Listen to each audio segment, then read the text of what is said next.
Hello students of class 12th। तो आज हम जो कुछ क्वेश्चंस लेकर आए हैं, जैसा कि वो पार्ट वन हमने ऑलरेडी चैप्टर नंबर 14 जो था सेमीकंडक्टर डिवाइसेस वाला, उसमें देखा था, उसको हमने फर्स्ट कवर किया था। अब हम फर्स्ट यूनिट देखेंगे, वो लास्ट यूनिट थी, यूनिट नंबर 9। अब यूनिट नंबर 1 देखेंगे, जो कि आपके 16 मार्क्स कवर करती है, लेकिन इसमें आपका यूनिट सेकंड भी है, मतलब यूनिट 1 और यूनिट 2 मिलाकर 16 मार्क्स कवर करती है। तीन chapter first, chapter second, chapter third हैं, ये आपके तीनों ही इंपॉर्टेंट है, क्योंकि 16 मार्क्स तो यही कवर करती है। चलिए हम यूनिट 1 के क्वेश्चंस देखते हैं कुछ। यूनिट 1 में हमारे पास बहुत सारे क्वेश्चंस आते हैं, लेकिन इसमें हम सबसे पहले वस्तुनिष्ठ प्रश्न को देखते हैं, कवर करते हैं बच्चों। तो वायु निर्वात के लिए पराविद्युतांक का मान कितना है? तो वायु या निर्वात के लिए पराविद्युतांक, जिसको हम बोलते हैं के, क्या बोलते हैं बच्चों? के। इसका मान होता है 1। पराविद्युतांक का मान कितना होता है बच्चों? 1 होता है। ध्यान रखिए, वायु या निर्वात के लिए पराविद्युतांक का मान कितना होता है? 1 होता है। आगे बढ़ते हैं। एक इलेक्ट्रॉन पर आवेश की मात्रा लिखिए। एक इलेक्ट्रॉन पर जो आवेश होता है वो 1.6 इंटू 10⁻⁻19 कूलम होता है। आप चाहें तो इसमें माइनस लगा सकते हैं, इलेक्ट्रॉन की बात कर रहे हैं। 1.6 इंटू 10⁻⁻19 कूलम आवेश होता है। एक विद्युत फ्लक्स का मात्रक लिखिए। विद्युत फ्लक्स का मात्रक लिखने के लिए आपको किसमें विद्युत फ्लक्स के सूत्र पर जाना पड़ेगा? विद्युत फ्लक्स होता है ई डॉट ए। ई विद्युत क्षेत्र है, ए एरिया वेक्टर है। तो ई डॉट ए होता है, दोनों वेक्टर क्वांटिटी है, तो ये न्यूटन पर कूलम लिख दीजिए इसको, और इसको मीटर स्क्वायर लिख दीजिए। तो ये इसका क्या हो जाएगा? मात्रक हो जाएगा। या आप इसको ऐसा भी लिख सकते हैं, वोल्ट अपॉन मीटर, और ये हो जाएगा मीटर स्क्वायर। तो 1 मीटर से 1 मीटर कैंसिल हो जाएगा, वोल्ट इंटू मीटर। ठीक है, ये हमारा थर्ड क्वेश्चन कवर हो जाएगा। अब हम फोर्थ क्वेश्चन को देखेंगे। एक कूलम आवेश में इलेक्ट्रॉनों की संख्या लिखिए। तो आपको पता है क्वांटाइजेशन ऑफ चार्ज से Q इज इक्वल टू कितना होता है? N इंटू ई। आपको निकालना है N की वैल्यू। N की वैल्यू हो जाएगी Q अपॉन ई। Q कितना हो जाएगा? 1 कूलम, और ई वैल्यू आपके पास है 1.6 इंटू 10⁻⁻19 कूलम। कूलम से कूलम कैंसिल हो जाएगा, और इसका आंसर आपके पास पता ही है, आपको 6.25 इंटू 10⁻18 इलेक्ट्रॉन्स होंगे। ठीक है, ये आपका फोर्थ नंबर का आंसर हो गया।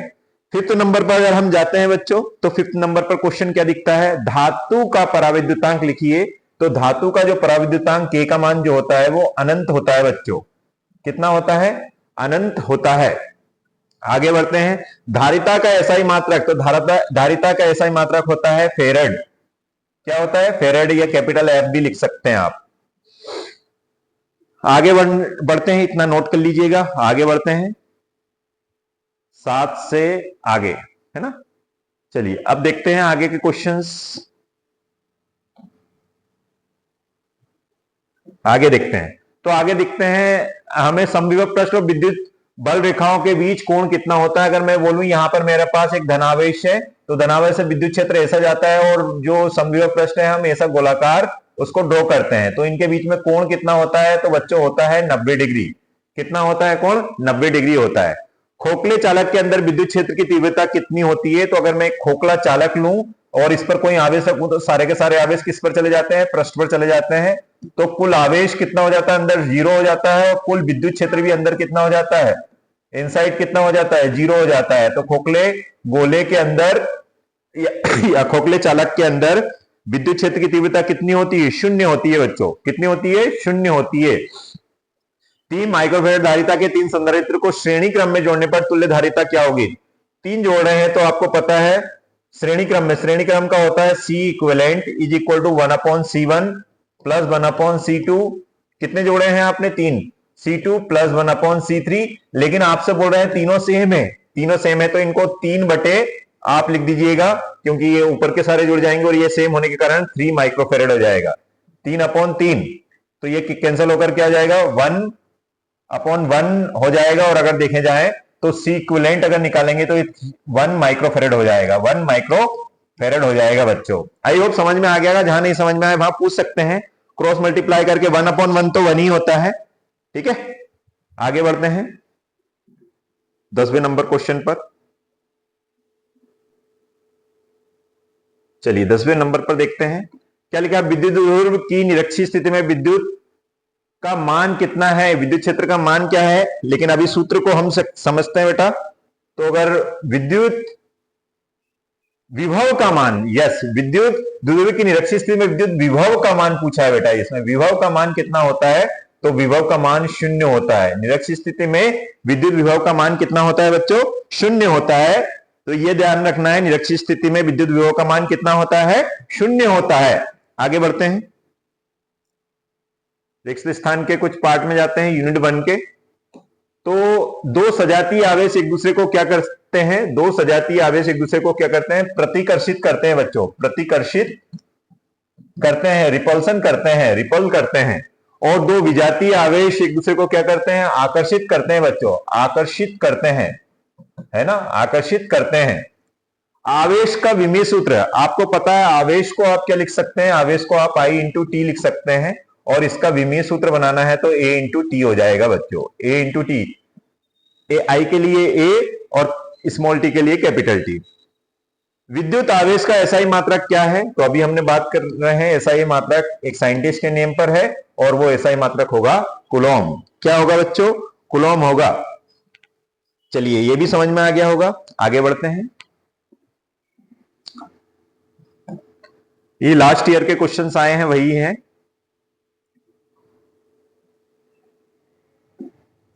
विद्युत क्षेत्र की तीव्रता का एसआई मात्रक लिखिए। विद्युत क्षेत्र की तीव्रता का एसआई मात्रक आप या तो न्यूटन पर कूलॉम लिख सकते हैं, या आप चाहें तो वोल्ट अपॉन मीटर भी लिख सकते हैं बच्चों। ठीक है, 16वां नंबर क्वेश्चन देखते हैं। दो संधारित्रों को समांतर क्रम में जोड़ने पर प्रत्येक संधारित्र पर खाली स्थान समान होता है। किसमें जोड़ा है, समांतर क्रम में। और समांतर क्रम में विभवांतर समान होता है बच्चों, विभवांतर समान होता है। विभवांतर क्या होता है, सेम होता है, कांस्टेंट होता है। विभवांतर समान होता है बच्चों, विभवांतर क्या होगा, समान होगा। पृथ्वी का विभव कितना माना जाता है, तो पृथ्वी का विभव 0 माना जाता है। पृथ्वी का विभव कितना जाना जाता है, 0 माना जाता है। आगे बढ़ते हैं, विद्युत विभव का एसआई मात्रक, विद्युत विभव का एसआई मात्रक होता है वोल्ट। विद्युत विभव का एसआई मात्रक क्या होता है बच्चों, वोल्ट होता है। क्वेश्चन नंबर 19 पर जाते हैं बच्चों। 19, समांतर प्लेट संधारित्र की धारिता का सूत्र लिखिए। समांतर प्लेट संधारित्र की धारिता का सूत्र अगर कोई माध्यम रखा रहे तो ए एप्सिलॉन नॉट के अपॉन डी, के अपॉन डी, ये समांतर प्लेट संधारित्र की धारिता का सूत्र है, जिसमें ए एरिया है, epsilon not electrical permittivity for free space है, के डाइलेक्ट्रिक कांस्टेंट है, और D distance between two plates है। मतलब अभी ये सूत्र मैंने आपको बता दिया है। 20वां नंबर क्वेश्चन देखें। विद्युत द्विध्रुव आघूर्ण एक खालिस्तान राशि है। द्विध्रुव आघूर्ण चाहे वो विद्युत द्विध्रुव आघूर्ण हो, चाहे चुंबकीय द्विध्रुव आघूर्ण हो, कैसी राशि होती है, तो सदिश राशि होती है बच्चों। कैसी राशि होती है, सदिश राशि होती है। ठीक है, जिसकी दिशा माइनस क्यू आवेश से लेकर प्लस क्यू आवेश तरफ होती है। ठीक है, ये आपको आंसर दिए हुए हैं। आगे बढ़ते हैं बच्चों, क्वेश्चन नंबर 21वां देखते हैं। कूलॉम का व्युत्क्रम वर्ग का नियम, जैसा कि आपको पता है कूलॉम के व्युत्क्रम वर्ग का नियम हमारे पास ये आता है। कूलॉम के व्युत्क्रम वर्ग का नियम F बराबर 1/4πε0 Q1 Q2 upon R square. बाकी आपको यहां पर वर्ड्स में भी लिखा दिख जाएगा। आगे बढ़ते हैं,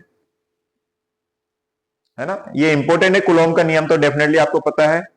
विद्युत क्षेत्र रेखाएं किसे कहते हैं, तो विद्युत क्षेत्र रेखाएं उन काल्पनिक रेखाओं को, जैसे अगर मैं एक आवेश मानूं, एक आवेश लूं और आवेश से में ये अपना कहां तक इफेक्ट दिखाएगा, तो मैं एक काल्पनिक रेखा ड्रॉ करता हूं, तो ये जो रेखाएं होती है इनको ही बोलते हैं विद्युत क्षेत्र रेखाएं, जैसा कि आपको ये दिखाई दे रहा है।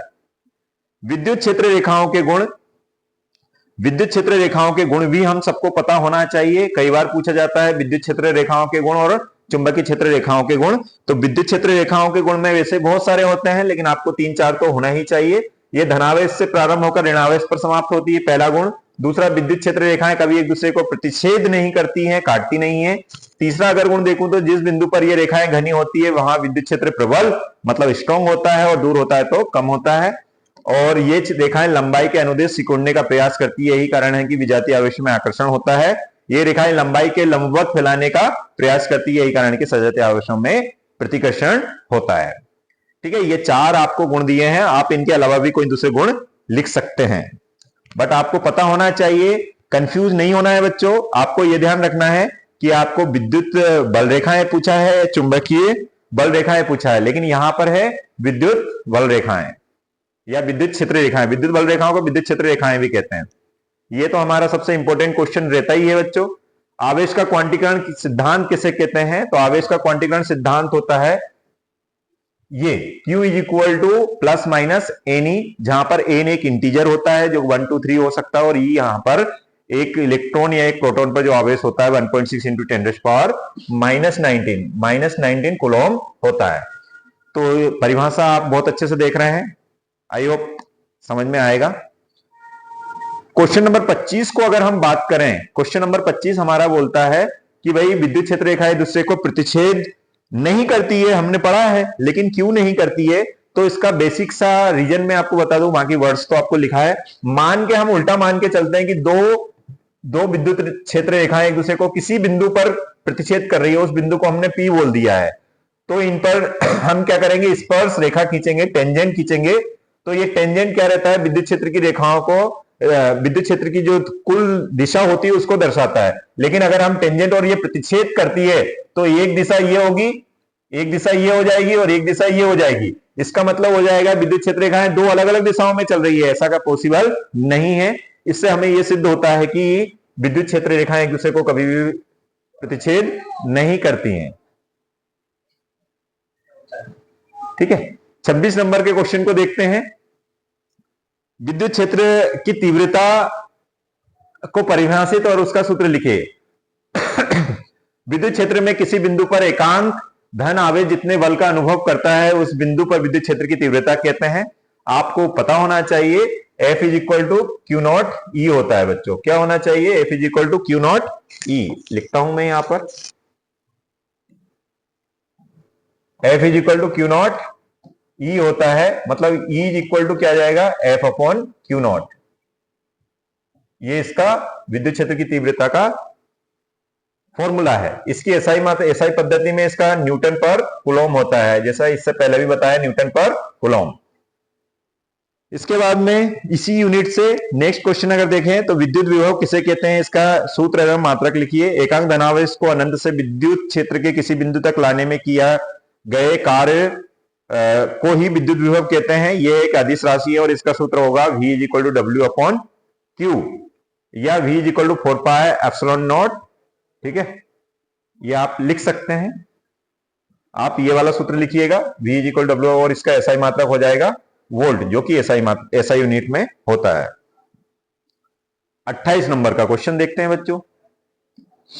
विद्युत धारिता किसे कहते हैं, इसका सूत्र एवं मात्रक लिखिए। किसी चालक की विद्युत धारिता आवेश की उस मात्रा के बराबर होती है जो उसके विभव में एकांक वृद्धि कर दे।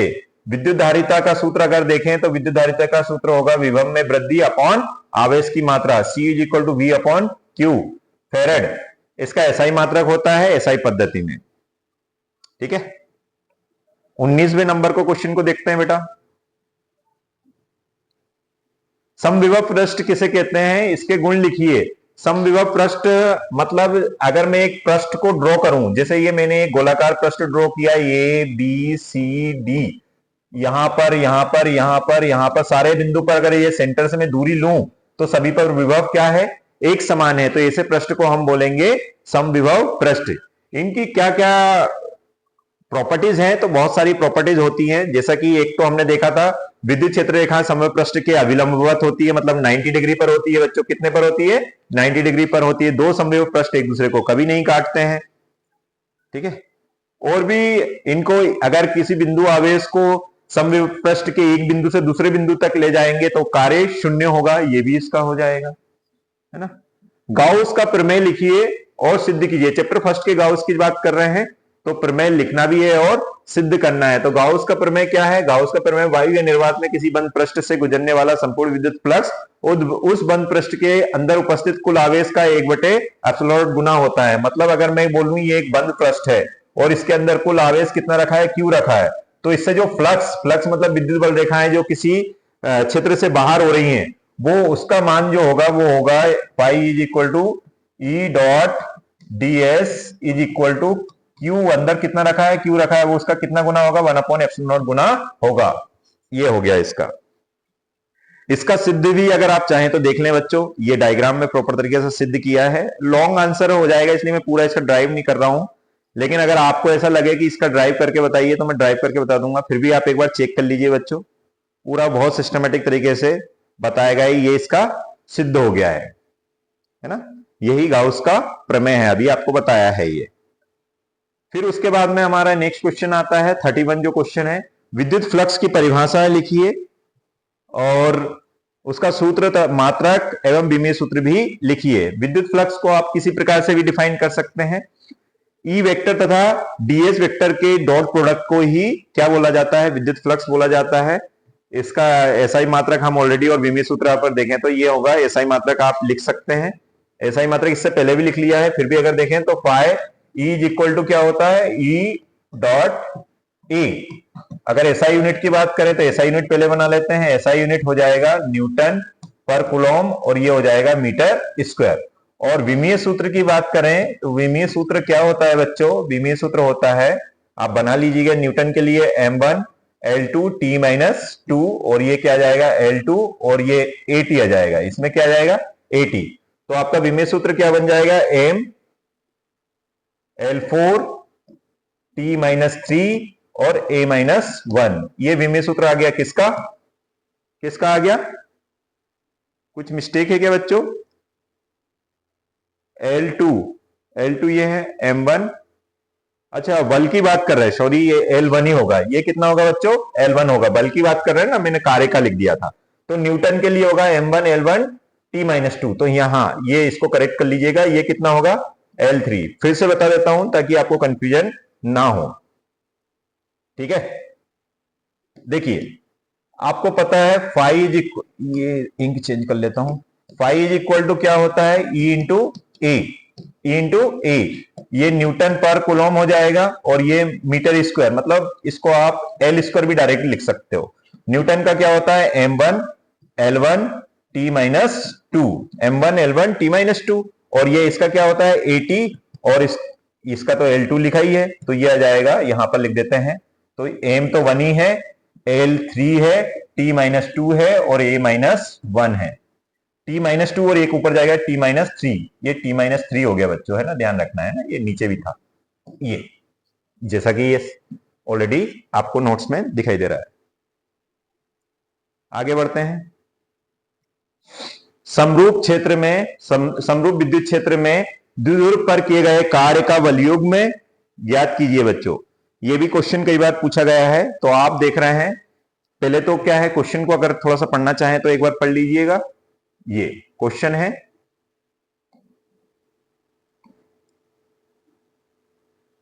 ठीक है, ये है एक समान विद्युत क्षेत्र मान लिया, ये एक समान विद्युत क्षेत्र हो गया, और उसमें आपने किसी डाइपोल को रख लिया है, और वो डाइपोल क्या है बेटा, ये डाइपोल रख लिया आपने, डाइपोल को बोलते हैं विद्युत द्विध्रुव।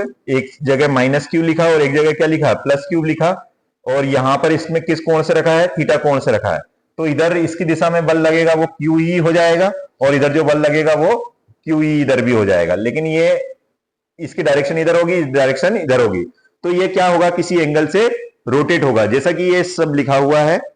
जहां पर आपको डाउट हो, मैं पूरा डेरिवेशन ना करवा के लेकिन आपको शॉर्ट में समझा रहा हूं, ये देखिएगा, सारा उसका वर्ड्स में एक्सप्लेनेशन है, ये देखिएगा।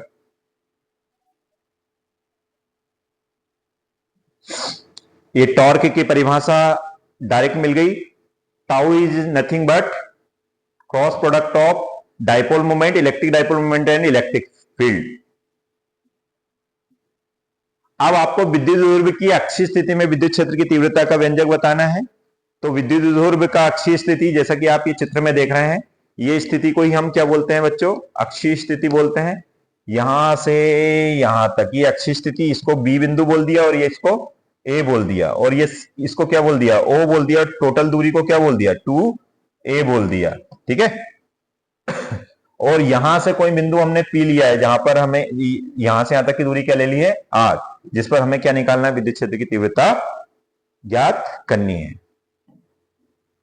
ये पूरा डायग्राम लिखा हुआ विद्युत क्षेत्र की तीव्रता का, है ना बच्चों, यहां पर ये इसको स्क्वायर लगा दें, क्या लगा देंगे, स्क्वायर। ऐसा ही E1 आएगा, ऐसा ही E2 निकालेंगे आप, है ना। फिर E2 में यहां पर स्क्वायर लगा लें बच्चों। यहां पर आगे बढ़ते हैं, दोनों की डायरेक्शन अपोजिट है तो टोटल इलेक्ट्रिक फील्ड आप ऐसे करके ऐसे डेरिवेशन निकाल सकते हैं। फाइनली हमारा जो मेन फॉर्मूला है वो क्या जाएगा, ये वाला फॉर्मूला आ जाएगा, है ना। आप चाहे तो इसको न्यूटन पर कूलॉम आखिरी में जरूर लिख दें, यूनिट जरूर लिख दें बच्चों। E is equal to 1/4πε0 2p into r divided by r square minus a square और होल पावर क्या जाएगी 2 न्यूटन अपॉन कूलॉम। ये सदिश रूप में आ जाएगा। अगर द्विध्रुव को बहुत छोटा माना जाए तो फाइनल एक्सप्रेशन हमारा ये आ जाता है। कई बार न्यूमेरिकल्स हमें direct E is equal to K 2p upon are cube वाले पर आते हैं, तो ये आ जाएगा। के का मान तो आपको पता ही होता है, के की वैल्यू वायु या निर्वात के लिए कितना होता है, ये के प्रोपोर्शनलिटी कांस्टेंट है, इसकी वैल्यू 9 इंटू 10⁻9 होती है यूनिट में, ठीक है। आगे बढ़ते हैं। जैसा अक्षीय का देखा था वैसा ही निरक्षीय का भी है। आप ये निरक्षीय वाला भी देख लीजिएगा एक बार। फिर हम देखिए, माना वायु में ए बी एक विद्युत ध्रुव है जिसमें प्लस क्यू माइनस क्यू, ये तो आप डायरेक्ट लिखते ही हैं जैसा उस पाले में लिखा था। ये डायग्राम को थोड़ा एक बार समझ लेते हैं।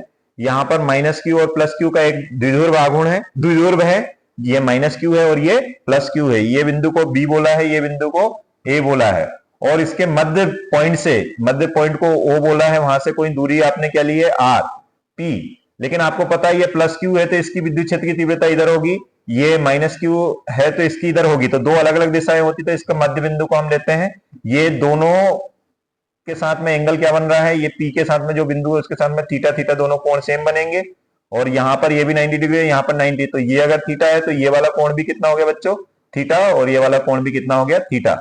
मतलब विद्युत क्षेत्र क्या हो जाएंगी, पी पर हमें निकालना है, तो इसके कंपोनेंट बनेंगे।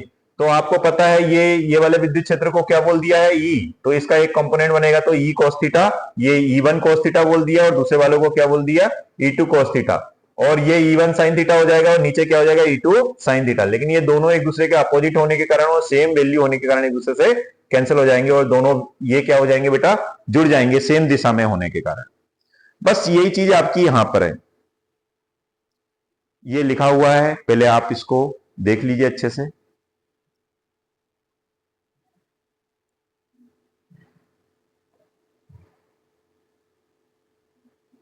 डायग्राम ही उसका मेन है। फिर भी आपको ऐसा लगे कि सर इसका इंडिविजुअल बताइए, तो मैं इंडिविजुअल भी आपको बता दूंगा, लेकिन एक वीडियो में बेटा बहुत बड़ा वीडियो हो जाएगा, तो मैं इसको देखिए, इसमें और उसमें थोड़ा सा डिफरेंस आ गया हमारा विद्युत क्षेत्र की तीव्रता का। उसमें 2p आया था, इसमें सिर्फ सिंगल p आया है। E इज इक्वल टू 1/4πε0 हो गया बच्चों, और यहां पर सिंगल p हो गया, और ये कितना हो गया, r³ हो गया। ये देखिएगा, ये निरक्षीय वाला है, और अक्षीय में 2p/r³ था, थोड़ा सा अंतर है, लेकिन वही अंतर आपका मार्क्स दिलाता है। समांतर प्लेट संधारित्र की धारिता का व्यंजक ज्ञात कीजिए। इसका बहुत अच्छा मैंने वीडियो बनाया है, लेकिन अगर आप यहां नोट्स के पर्पज से देखना चाहें तो आप ये भी देख लीजिए बेटा। मेरा मेन मोटो है कि ज्यादा से ज्यादा बच्चों तक ये नोट्स चले जाए, क्योंकि ये ऑलरेडी एक रिस्पेक्टेड टीम के द्वारा बनाए हुए नोट्स हैं, है ना, हर किसी के पास पहुंच जाए, यही है मेरा उद्देश्य, और इसमें कोई दूसरा उद्देश्य नहीं है बच्चों। तो आपको पता है कि विद्युत जो पैरेलल प्लेट कैपेसिटर है उसका कैपेसिटेंस का A/K/D वाला सूत्र होता है, और ये कौन कौन से कैसे निर्भर करता है वो भी कई बार पूछा जाता है ना। फिर विद्युत क्षेत्र और विद्युत विभव में संबंध पूछा जाता है। तो वैसे तो आप ये देख रहे हैं, लेकिन विद्युत क्षेत्र और विद्युत विभव में संबंध होता है E equal to minus dV/dr या dx। ये संबंध आपको ज्ञात करना है ना। वैसे ये बड़ा संबंध है, आप देख लीजिएगा, बड़ा डेरिवेशन किया हुआ है, लेकिन शॉर्ट में ये याद रख सकते हैं कि ये होता है, ये देखिएगा, ये आगे बेटा। और माइनस चिन्ह ये क्या बता रहा है, माइनस चिन्ह ये बताता है इसमें कि विद्युत क्षेत्र की दिशा में अगर हम आगे बढ़ते हैं, विद्युत क्षेत्र की दिशा में आगे बढ़ते हैं तो विद्युत विभव का मान कम होता जाता है। अगर मैं डायग्रामेटिकली इसको यहां पर बताऊं तो माइनस, ये विद्युत क्षेत्र है और ये प्लस है, ये माइनस है। अगर ये दो बिंदु लूं ए और बी, तो विद्युत विभव का मान अगर मैं इधर आगे जा रहा हूं तो विद्युत विभव कम होता जा रहा है, ये माइनस चिन्ह बता रहा है। और अगर प्लस की तरफ इधर जा रहा हूं तो विद्युत विभव का मान बढ़ता जा रहा है। अब श्रेणी क्रम में जुड़े हुए संधारित्र के लिए तुल्य धारिता का ज्ञात करना है। तो ये देखिए तुल्य धारिता, पहले इसको नोट्स को देख लीजिए, फिर शॉर्ट में बता दूंगा। ये तीन संधारित्रों को क्या किया है, श्रेणी क्रम में जोड़ा गया है। तीनों का धारिता क्या मानी, C1 C2 C3। लेकिन आपको पता है जब श्रेणी क्रम में होते हैं तो विभवांतर अलग अलग होते हैं। तीनों विभव को जोड़ दिया और हमें एक पता भी है कि V is equal to Q upon C होता है, तो V1 is equal to Q upon C1। आपको पता है श्रेणी क्रम में आवेश जो होता है वो समान होता है और विभवांतर जो होता है वो अलग अलग होता है। तो वही सूत्र का हम यूज करके समीकरण 1 में वैल्यू पुट करेंगे। जब समीकरण 1 में फाइनली हम वैल्यू पुट करते जाते हैं तो फाइनल रिलेशन जो हमें मिलता है बेटा, वो हमें ये वाला रिलेशन मिल जाता है 1 अपॉन सी इक्विवेलेंट। हमें फाइनल रिलेशन मिल जाता है 1 upon C equivalent is equal to 1 upon C1 plus 1 upon C2 plus 1 upon C3। ये रिलेशन हमें मिल जाता है। आगे बढ़ते हैं बच्चों। समांतर क्रम में जुड़े संधारित्र के लिए तुल्य धारिता का व्यंजक कीजिए। जैसा श्रेणी क्रम का था वैसा ही समांतर क्रम का होगा। ये देखिए समांतर क्रम, लेकिन इसमें क्या आवेश अलग अलग होते हैं और विभवांतर सेम होता है। आगे बढ़ाइएगा। इसमें सभी आवेश को क्या कर दो, कुल आवेश कर दो, जोड़ दो। ये देखिएगा वैसा ही है, थोड़ा सा इसमें कॉन्सेप्ट चेंज हो जाएगा। कई बार बच्चे प्रतिरोधों के संयोजन और संधारित्र के संयोजन में कंफ्यूज हो जाते हैं। बच्चों कंफ्यूज नहीं होना है। ये मैंने शॉर्ट में कुछ इंपॉर्टेंट क्वेश्चन या कुछ लास्ट ईयर में क्वेश्चन जो पूछे गए हैं वो आपको एक्सप्लेन किए हैं। अगर आप चाहते हैं कि पर्टिकुलर का किसी का वीडियो लाइए तो मैं ले आऊंगा। Thank you everyone, thank you team जिन्होंने ये लिए हैं, तो थैंक यू। अगर आपको ये वीडियो समझ में आता है तो ज्यादा से ज्यादा स्टूडेंट को शेयर कीजिए ताकि उन तक ये क्वेश्चन पहुंच जाए, और साथ ही साथ में कुछ टॉपिक की जरूरत हो तो आप मुझे बताइए। Thank you.